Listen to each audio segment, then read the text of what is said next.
Wednesday, October the 22nd.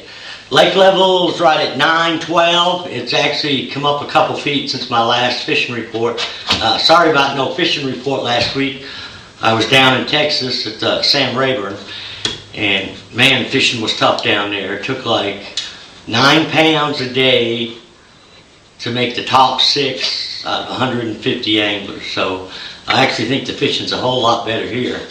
Actually, water temperature, this morning was like 67 degrees. I've been seeing 68, 69 is about the highest. And ever since I've been back, fishing's been really good. The last 4 days, I've been up the White River from Campbell Point, the Shell Knob, and up towards Big M. It seems like the further up the White I go, the better it gets.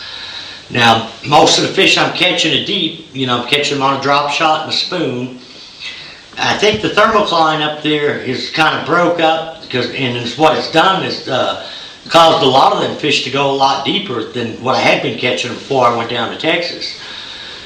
Still a little bit of a topwater bite. We caught some topwater fish this morning on just some straight bluffs with submerged timber, out of cedars and hardwood. But I'm not seeing very many fish surface, and there should be some wigglewort and spinnerbait fish. Guys should be able to catch them. I haven't done it in the last 2 or 3 days because the deep fish have been biting so good, and they've been biting early that through the best time to go wigglewort and spinnerbait, I've been out there fishing deep. But like I said, a lot of the deep fish I'm catching, they're on main lake points. I can't really get bit back into creeks. I am starting to find the fish a lot more grouped up than they were a couple weeks ago, and I'm finding a lot more shad out there. I think the shad are starting to work back into the creeks, which should make the wigglewort bite and the shallower bite a little bit better. But they're still out there, like I say, they're deeper now than what they were a couple weeks ago. And that normally happens when that thermocline breaks up because there's no set place in there where the fish got a comfort zone. So they actually seem to be going a lot deeper. Most of the fish I've been catching off these long flat gravel points, it seems like I got to have a break where it goes from 40 to maybe 70 foot. The magic depth seems to be, I'm keeping my bait in about 38 to 42 feet deep. Some of the fish are coming up off the bottom as deep as 60 to 63 feet. And it seems like if I'm in shallower than 40, I can't hardly get bit unless it's, small fish. Now today, we had as many largemouths and smallmouths out there in, 50 foot of water as we had Kentuckies, which I was surprised to see the smallmouths that deep, and, pretty decent ones too.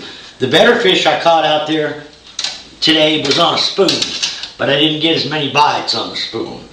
Now on that drop shot, when I'm talking about keeping my bait at 38 to 42 feet deep, what I actually do, I don't know if you can see it here on the spool, but you'll see this black stripe on my line. And I take the boat, with my Lowrance electronics, I can see my bait, so I'll drop it down to 38 foot, take a black magic marker, and swipe it on about 2 feet of the line. That'll give you that black spot. That way, when I'm out there milling around, I know exactly where my bait is. You will see some fish up in that 30 foot, and I have been able to reel up to them and catch them also. If I see some deeper, I can drop down to them. But for the most part, keeping that bait at 38 to 42 feet, the fish are actually, coming up off bottom for it. And a lot of times in the last 3-4 days when we've been out there, when we get one fish hooked, we get several doubles and even triples. Everybody's got one on at the same time. Gets the school fired up. Now, they're not everywhere out there on them points, but when you find them, there's a lot of them. A couple weeks ago, it seemed like I could only get a couple fish per area. Now I'm only, on a 6-hour day, we're only hitting 3 or 4 spots. We might be hitting 7 or 8 spots, but, maybe only 2 or 3 of them got fish on them. When you find them with the fish, there's a lot of them out there. Now on the spoon, I'm throwing a white jigging spoon, and depending on how deep the bottom is, most of the time I'm running the spoon right to the bottom and jigging it up real aggressively. If I see the fish suspended at a certain depth, I'll actually pull my spoon up to where it's right in the fish and I work it through them. Like I said, I haven't been getting as many bites on the spoon, but I've been catching some bigger ones on it, and they've been mainly largemouth. Now the drop shot bite, I mean, it's super, super light. You know, a lot of the reason is when you're fishing down there 45 feet deep, straight down, you lose a lot of your sensitivity in your feel. Now I'm using 6-pound line and a medium action rod. You need a nice rod with real good feel to it. Now, a lot of times all you're going to feel, it's almost like crappie fishing. When you lift up, you're going to feel a little bit of pressure. Anything at all you feel, you want to jerk really hard. Like I said, I'm using 6-pound line, and you really got to set the hook hard, because if you think about it, with that much line out and the line stretch that you have, when you jerk the rod up 3 or 4 feet, it may only be moving the bait a foot or so. You don't have to worry about breaking off on light line because you've got so much line stretch. So, I mean, really hit them hard, and then the whole thing is just keep pressure on them.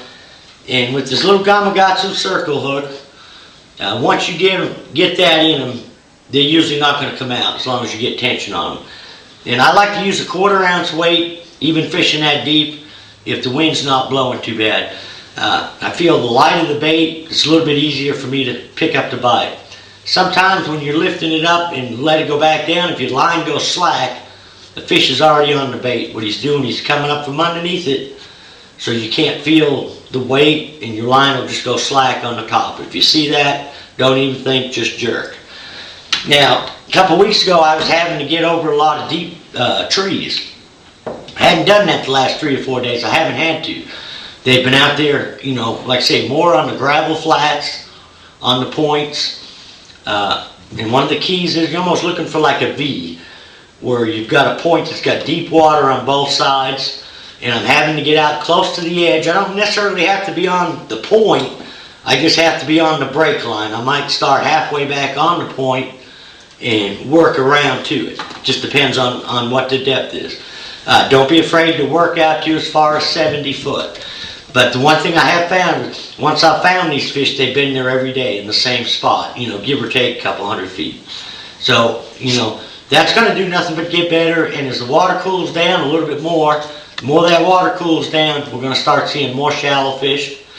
And, you know, if you can't get the drop shot bite figured out, I think a person could go down the straight vertical bluffs, which is something I normally don't do. I just key on the bluff ends. But it seems like I'm finding quite a few fish out on them straight bluffs where there's cedar trees and hardwoods. I think a person can just keep fishing the shade till that sun gets up real high.